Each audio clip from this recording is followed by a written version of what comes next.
नमस्कार दोस्तों, आप सभी का स्वागत है इस वीडियो में। और इस वीडियो में हम बात करने वाले एक ऐसी कहानी के बारे में जो हमको अंदर से झकझोर करके रख देगी। आपने ये कहानी बहुत बार सुनी होगी, कईयों के मुंह से सुनी होगी, कई सारे वीडियोस इस पर बन चुके होंगे। लेकिन मेरे इस कहानी को देखने का एक नजरिया है। वो नजरिया ये है कि हमारे पास बहुत कुछ होता है, लेकिन हम उसकी कद्र करना छोड़ देते हैं। और आजकल के दौर में तो हमें बहुत ज्यादा फोमो हो जाता है, फियर ऑफ मिसिंग आउट। क्योंकि जब हम सोशल मीडिया पे देखते हैं, ऐसे लोगों की वीडियोस फोटोग्राफ देखते हैं कि इसकी लाइफ तो कितनी अच्छी चल रही है, इसके पास ये है, इसके पास ये वाला फोन है, इसके पास ये वाली गाड़ी है, ये इतने पैसे कमा रहा है और हम तो कुछ कर ही नहीं रहे। लेकिन ये कहानी 1902 में लिखी गई थी और उसने आजकल के जो ह्यूमन नेचर को भी प्रिडिक्ट कर दिया था। और इस 9 पेज की कहानी में हमको इतनी ज्यादा ह्यूमन इंसाइट मिलेगी कि हम सोचेंगे कि हमने तो इस तरीके से कभी देखा ही नहीं था। अब देखिए, ये जो राइटर है, एक राइटर का अपने जब वो कहानी कह करके अपना पॉइंट ऑफ व्यू समझाता है, तो सालों सालों तक हमारे जहन में रहती है।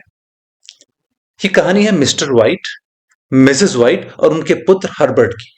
देखिए, it's a very beautiful family.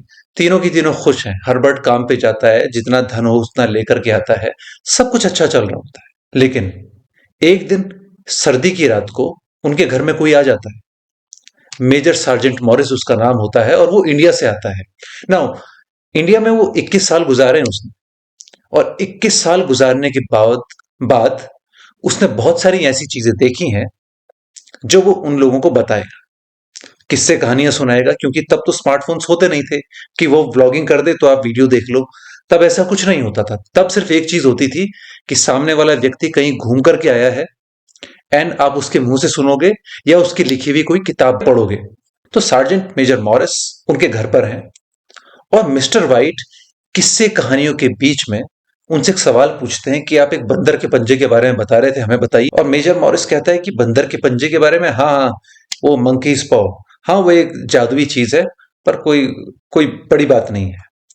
और जैसे ही वो सुनते हैं जादुई चीज, तो मिस्टर वाइट कहते हैं इसमें जादू क्या है। तो उस पंजे में जादू ये होता है कि वो पंजा आपकी 3 इच्छाएं पूरी कर देता है। कोई सी भी इच्छा पूरी कर देगा, 3 इच्छाएं पूरी कर देगा।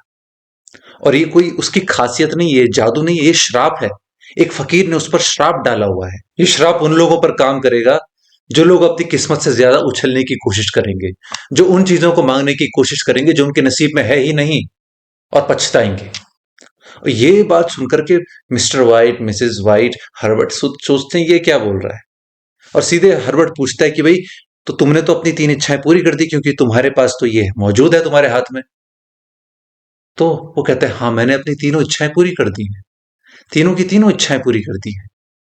और मेरे से पहले जिसके पास ये था, उसकी भी तीनों इच्छाएं पूरी हुई। मुझे ये तो नहीं पता कि उसकी पहली 2 इच्छाएं क्या थी, लेकिन तीसरी इच्छा उसने मृत्यु को मांगा। और मृत्यु की बात सुनकर के तीनों के तीनों लोग सहम जाते हैं। लेकिन वहां पर जो मिस्टर वाइट होते हैं, वो उनका लालच जाग जाता है। तो मिस्टर वाइट मॉरिस से कहते हैं कि अभी आपके किसी काम का नहीं है तो मुझे दे दो। तो सार्जेंट मॉरिस अपनी जेब से निकाल करके उसको आग में डाल देते हैं कि इतना खतरनाक है, इसको तुम इस्तेमाल मत करो। उनको जैसे ही पता चलता है कि इसका लालच जाग गया है, वो आग में डाल देते हैं।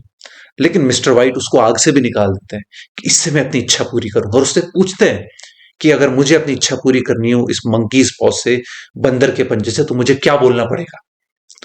तो सार्जेंट मॉरिस उसको चेतावनी देते हैं कि ऐसा मत करो, लेकिन अगर तुम्हें फिर भी करना है तो इसको हाथ पे रख करके अपनी इच्छा बोल दो कि मेरे को ये चाहिए। लेकिन अब तुम्हें मांगना ही है तो कुछ ऐसी चीज मांगो जो थोड़ी सी सेंसिबल हो, सेंस हो। ऐसे ही कुछ मत मांग लेना। तो उसके बाद वो जेब में रख लेते हैं पंजे को, मिस्टर वाइट, और इधर उधर की बातें करते हैं। तो मिस्टर मॉरिस चले जाते हैं उससे। अब तीनों उस कमरे में अकेले हैं घर में। अब वो सोचते हैं क्या मांगे। अब उनको भरोसा तो होता नहीं है। तो वो एक काम करते हैं, मिस्टर वाइट अपने हाथ में पंजे को रखते हैं और मांग लेते हैं कि मेरे को 200 पाउंड चाहिए। और वो चिल्ला देते हैं। वो चिल्लाते इसलिए क्योंकि जो मंकी का पॉ है, जैसे ही उनकी ख्वाहिश को सुनता है तो वो हल्का सा जर्क मारता है। और जर्क मारते ही जो मिस्टर वाइट होते हैं वो थोड़ा सा डर जाते हैं कि "ये क्या हो गया ये"। और सब लोग उस पर हंसते हैं। तो मिस्टर वाइट को तो पता है कि वो हिला था। और ये सब थोड़ी सी बातें होती हैं। और अगले दिन सुबह हर्बर्ट चला जाता है काम पर। कुछ देर बाद हर्बर्ट के ऑफिस से एक आदमी आता है, वो कहता है कि हर्बर्ट की मृत्यु हो गई है, और हर्बर्ट की मृत्यु पर उसको मुआवजा मिला है उसकी फैमिली को। और कितना मुआवजा मिला है? That is 200 pounds. ये वही अमाउंट है जो मिस्टर व्हाइट ने उस बंदर के पंजे से मांगा था। देखिए, मिस्टर व्हाइट को तो समझ में आ गया कि उन्होंने मांग करके बहुत बड़ी भूल कर दी, उन्होंने अपना बेटा खो दिया है। उनके पास बेटा था, अब बेटा नहीं है। 200 पाउंड्स नहीं थे, 200 पाउंड्स हैं। उनको क्या पता था कि 200 पाउंड्स के चक्कर में उनका बेटा उनसे दूर चला जाएगा। लेकिन जो चला गया वो वापस नहीं आ सकता, या वापस आ सकता है। उनके बेटे के पार्थिव शरीर को कब्रिस्तान में दफनाया जाता है, जो उनके घर से 2 मील दूर की दूरी पर था। अब जैसे कोई मर गया तो मरने वाले की फैमिली को लगता है कि काश वो वापस आ जाए, लेकिन ऐसा होता नहीं है। कैसे आएगा वापस? तो एक रात को मिस्टर व्हाइट और मिसेस व्हाइट अपने कमरे में होते हैं, अंधेरा होता है। 1902 की कहानी, तो ट्यूबलाइट्स नहीं है, और वहां पर उनकी वाइफ रो रही होती है। तो मिस्टर व्हाइट कहते हैं कि भाई रो मत, जो हो गया सो हो गया। तो मिसेस व्हाइट को एक अचानक से एक आइडिया आता है कि वो मंकी पॉ तो अभी भी है हमारे पास, हम उसका इस्तेमाल कर सकते हैं। कहाँ है वो? लेकर के आओ उसको। हम 2 विशेष और हैं हमारे पास, हम मांग सकते हैं। तो मिस्टर व्हाइट कहते हैं कि अरे मत मांगो, एक विश ने हमारा ये हाल कर दिया, 2-3 विश क्या कर देंगी, क्या क्या छीन लेगी हमसे। कहती जल्दी लेकर के आओ, मुझे मेरा बेटा वापस चाहिए। क्या तुम्हें तुम्हारा बेटा नहीं चाहिए? लेकर के आओ उसे। तो मंकी के पॉ को लेकर के आते हैं, उससे दूसरी विश मांगते हैं कि मेरा बेटा वापस जिंदा हो जाए। और जैसे ही मांगते हैं, वो अंधेरे में वो जो मंकी पॉ नीचे गिर जाता है। अब वो चुपचाप बैठ जाते हैं, वेट करते हैं कि इच्छा पूरी होगी कि नहीं होगी। अब वो वेट कर रहे हैं, वेट कर रहे हैं, लेकिन कुछ नहीं होता। तब कुछ देर बाद मिस्टर व्हाइट सीढ़ियों से नीचे गुजर रहे होते हैं एक और कैंडल लाने के लिए। तभी एक नॉक की आवाज आती है, और उनके हाथ, उनको डर जाते हैं। तो जल्दी से अपने कमरे में चले जाते हैं। And knock knock knock knock knock, पूरा का पूरा कमरा नॉक नॉक से भर जाता है, कि मतलब दरवाजे पर कोई है। मिसेस व्हाइट को पता चल जाता है कि ये कोई नहीं, उनका बेटा है, उनका उनका बेटा उनको बुला रहा है। तो अपने बेटे से मिलने के लिए वो दरवाजे की तरफ दौड़ती हैं। अंधेरा है, दरवाजे की कुंडी उनसे नहीं खुलती है, क्योंकि उनकी हाइट छोटी है। तो कुर्सी को निकालती है कि मैं इस कुर्सी पे चढ़ करके बोल्ट को नीचे करूं। और दूसरी तरफ वो जो हर्बर्ट के पापा हैं, मिस्टर व्हाइट, वो बंदर के पंजे को खोज रहे हैं कि मैं उसको जल्दी से खोजूं, अपनी तीसरी विश मांगू, नहीं तो दरवाजे पर जो चीज खड़ी है वो अंदर आ जाएगी। वो कोई नहीं, वो हर्बर्ट की डेड बॉडी है। वो डेड बॉडी सड़ी हुई, वो मतलब it is not a human any more.